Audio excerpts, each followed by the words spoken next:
യുദ്ധത്തിന്റെ കാറ്റിപ്പോൾ വീശുന്നത് America Iran തീരത്താണ്. America ഇറാനെ ലക്ഷ്യമിട്ട് യുദ്ധത്തിന് സജ്ജമാകുമ്പോൾ ട്രംപ് ഭയക്കുന്നത് ഒറ്റ കാര്യമാണ്: ഇറാന്റെ ആയുധ കൊമ്പന്മാരെ. അത് മറ്റൊന്നുമല്ല, ഇറാന്റെ തീതുപ്പും മിസൈലുകൾ. ഇറാൻ മിസൈൽ രാജാക്കന്മാരെന്നാണ് അറിയപ്പെടുന്നത്. ഏത് രാജ്യം തങ്ങൾക്കെതിരെ തിരിഞ്ഞാലും അവർക്ക് നേരെ മിസൈൽ കൊണ്ട് മറുപടി നൽകുന്ന രാജ്യം. ആ രാജ്യം മറ്റു രാജ്യങ്ങളിലേക്ക് ആയുധമായി നൽകുന്നതും ഡ്രോണുകളും മിസൈലുകളുമാണ്. അങ്ങനെയുള്ള ഇറാൻ അമേരിക്ക ആക്രമിച്ചാൽ വെറുതെ ഇരിക്കില്ല എന്ന് ഉറപ്പാണ്. അമേരിക്കയുടെ ആക്രമണം മുന്നിൽ കണ്ട മിസൈലുകൾ സ്വരുക്കൂട്ടുകയാണ് ഇറാൻ. അടുത്തിടെയായി 2000 മിസൈലുകൾ വരെ ഒരേ സമയം തൊടുക്കാൻ സജ്ജമായിരിക്കുകയാണ് ഇറാന്റെ പക്കൽ.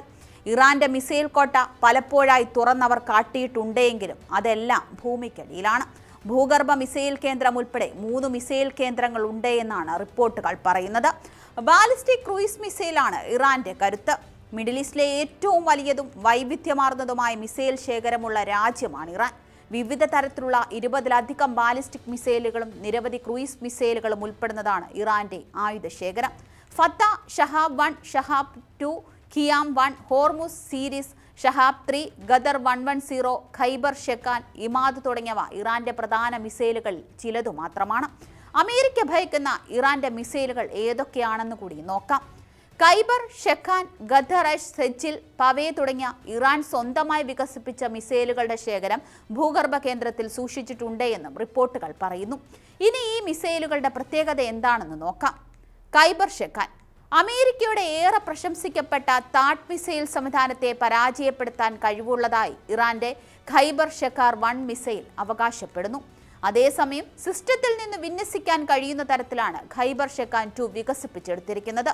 അമേരിക്കൻ മിസൈൽ സംവിധാനത്തിന്റെ പ്രൊജക്ടലുകൾ 200 കിലോമീറ്റർ അകലെയുള്ള ലക്ഷ്യങ്ങൾക്കെതിരെ വിനാശകരമായ പ്രകരം സൃഷ്ടിക്കുമെന്നും അവർ വാദിക്കുന്നുണ്ട്. വിദേശ പിന്തുണയുള്ള ഭീകരതയെ ചെറുക്കുന്നതിൽ നിർണായക പങ്കുവഹിച്ച പ്രശസ്ത ഇറാനിയൻ കമാൻഡറായ ജനറൽ കാസിം സുലൈമാനിയുടെ ബഹുമാനാർത്ഥമാണ് രക്തസാക്ഷി ഹജ് കാസിം മിസൈലിന് ഈ പേര് നൽകിയിരിക്കുന്നത്. Islamic revolutionary guard crops aerospace force പ്രവർത്തിപ്പിക്കുന്ന ഒരു ഇറാനിയൻ ഖര ഇന്ധന ഇടത്തരം ബാലിസ്റ്റിക് മിസൈലാണിത്. 3ാം തലമുറ IRGC മിസൈലുകളിൽ പെട്ടതാണിത്. 2022 ഇറാനിയൻ വിപ്ലവത്തിന്റെ 43ാം വാർഷികത്തിൽ ഇറാനിയൻ സൈനിക കമാൻഡർമാർ പങ്കെടുത്ത ചടങ്ങിൽ ഇത് അനാച്ഛാദനം ചെയ്തു. ഖര ഇന്ധനം ഉപയോഗിച്ചാണ് മിസൈൽ ചലിപ്പിക്കുന്നത്. വ്യോമ പ്രതിരോധത്തിൽ നിന്ന് രക്ഷപ്പെടുക എന്ന ലക്ഷ്യത്തോടെ അതിന്റെ വാർഹെഡ് ടെർമിനൽ ഘട്ടത്തിൽ കൈകാര്യം ചെയ്യാൻ ഇതിന് കഴിയും. 1450 കിലോമീറ്റർ ദൂരവും ലക്ഷ്യങ്ങൾ കൈവരിക്കാനുള്ള കഴിവും ഇതിനുണ്ട്. ഖൈബർ ഷെക്കാൻ മിസൈലിന് 11.4 മീറ്റർ നീളവും 72 സെന്റിമീറ്റർ വ്യാസവും 6.3 ടൺ ഭാരവുമുണ്ട്. 550 കിലോഗ്രാം ഭാരമുള്ള വാർഹെഡും ഇതിൽ ഉൾപ്പെടുന്നു. ഇതിന്റെ വാർഹെഡ് വേഗതയേറിയതും തീവ്രവുമായ സ്ഫോടനാത്മക തരമാണ്. കൂടാതെ റാഡ് 500 മിസൈലിന് സമാനമായ സംയുക്ത വസ്തുക്കളാണ് ഇതിന്റെ ബോഡി കൊണ്ട് നിർമ്മിച്ചിരിക്കുന്നത്. ഖൈബർ ഷെക്കാൻ മിസൈലിന്റെ ഒരു ഗുണം സമാന മോഡലുകളെ അപേക്ഷിച്ച് അതിന്റെ ചെറിയ അളവുകളാണ്. അതിനാൽ ഭൂഗർഭ മിസൈൽ താവളങ്ങളുടെ പരിമിതമായ സ്ഥലത്ത് അവയിൽ കൂടുതൽ സൂക്ഷിക്കാൻ ഇതിന് കഴിയും. അടുത്തത് ഫത്ത മിസൈൽ. ഇറാന്റെ ആയുധശേഖരത്തിലെ എടുത്തു പറയേണ്ട മിസൈലാണ് ഫത്ത മിസൈൽ. ശബ്ദത്തിന്റെ 5 ഇരട്ടി വേഗത. റഡാറുകളെ കണ്ണുവെട്ടിക്കാനും മിസൈൽ പ്രതിരോധ സംവിധാനങ്ങളെ അനായാസം മറികടക്കാനും ഫത്ത മിസൈലിന് പ്രത്യേക കഴിവുണ്ട്. ഹൈപ്പർസോണിക് ഗ്ലൈഡ് ശേഷി ആണിതിന്.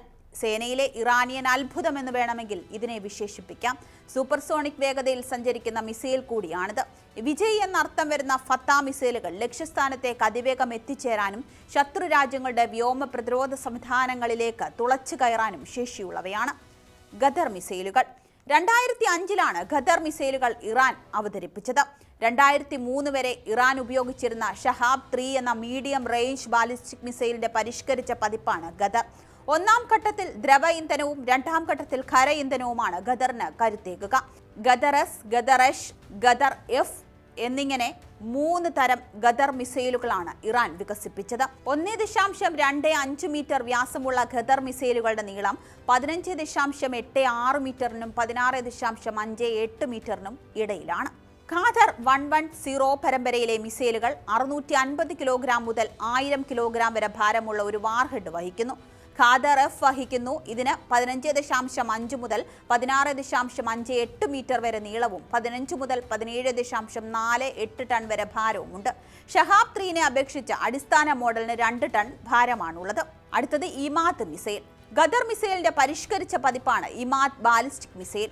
ഉയർന്ന കൃത്യത, മികച്ച ഗൈഡൻസ് സംവിധാനം എന്നിവയാണ് ഇമാദിന്റെ പ്രധാന പ്രത്യേകതകൾ. 2015 മുതലാണ് ഇറാൻ ഇമാദ് മിസൈലുകൾ ഉപയോഗിച്ചു തുടങ്ങിയത്. ഇറാന്റെ ആദ്യ പ്രിസിഷൻ ഗൈഡഡ് മിസൈലാണിത്.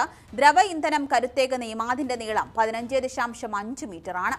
1750 കിലോഗ്രാം ഭാരമുള്ള ഈ മിസൈലിന് 1700 കിലോമീറ്റർ വരെ സഞ്ചരിക്കാനും കഴിയും. പാവേഹ് 2015 അനാച്ഛാദനം ചെയ്ത സൗമർ ക്രൂയിസ് മിസൈൽ കുടുംബത്തിന്റെ ഭാഗമാണ് പാവേഹ്. 700 കിലോമീറ്റർ ദൂരപരിധിയുള്ള സൗമർ ആയിരുന്നു ഈ കുടുംബത്തിലെ ആദ്യത്തെ മിസൈൽ. 2019 ഫെബ്രുവരി 2-ന് ഇറാൻ 1350 കിലോമീറ്ററിലധികം ദൂരപരിധിയുള്ള ഉപരിതലത്തിൽ നിന്ന് ഉപരിതലത്തിലേക്ക് തൊടുക്കാവുന്ന ഒരു മിസൈലായ ഹൊവൈസ് ക്രൂയിസ് മിസൈൽ പുറത്തിറക്കി. 2023 ഫെബ്രുവരി 2-ന് പാവെ അനാച്ഛാദനം ചെയ്ത പൊതുജനങ്ങൾക്കായി പ്രദർശിപ്പിച്ചു. ഈ മിസൈലിന് 1650 കിലോമീറ്റർ ദൂരപരിധിയുണ്ട്.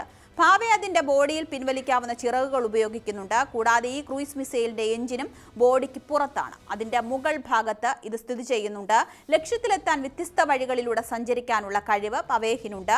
അതായത് ലക്ഷ്യത്തിലെത്തുന്നതിന് മുമ്പ് അത് ആവശ്യമായ അളവിൽ പ്രചരിക്കുകയും മറ്റൊരു ദിശയിൽ നിന്ന് ലക്ഷ്യത്തെ ആക്രമിക്കുകയും ചെയ്യുന്നു. 2020-ലാണ് ഇറാൻ ആദ്യമായി തങ്ങളുടെ ഭൂഗർഭ മിസൈൽ കേന്ദ്രത്തെ പരസ്യപ്പെടുത്തിയത്. 3 വർഷത്തിനു ശേഷം മറ്റൊരു കേന്ദ്രത്തിന്റെ വിവരങ്ങളും പുറത്തുവിട്ടിരുന്നു.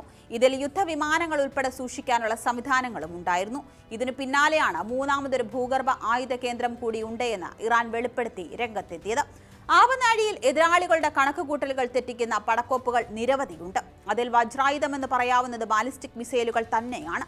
2000 കിലോമീറ്റർ വരെ സഞ്ചരിക്കാവുന്ന ഖുറംഷഹർ, സെജിൽ എന്നീ 2 മീഡിയം റേഞ്ച് ബാലിസ്റ്റിക് മിസൈലുകൾ ഇവരുടെ കുന്തമുനകളാണ്. ഏറ്റവും പ്രകടശേഷി കൂടിയ അൾട്രാ ഹെവി ലോഞ്ചസ് ബാലിസ്റ്റിക് മിസൈലുകളും ഇവരുടെ കയ്യിലുണ്ട്. എന്തായാലും ഇത് മാത്രമല്ല, ഇനിയും നിരവധി പടക്കോപ്പുകൾ ഇറാന്റെ പക്കൽ സുരക്ഷിതമാണ്. അവയെല്ലാം പുറത്തെടുത്താൽ എന്താകും അവസ്ഥയെന്നാണ് അറിയേണ്ടത്. ലോകരാഷ്ട്രീയത്തിന്റെ ഭാവി മാറ്റാൻ ഈ മിസൈലുകൾക്ക് കഴിയുമെന്ന് ഉറപ്പാണ്. മിഡിൽ ഈസ്റ്റ് ഇനിയും കത്തി അമരുമോ എന്നാണ് കണ്ട് അറിയേണ്ടത്.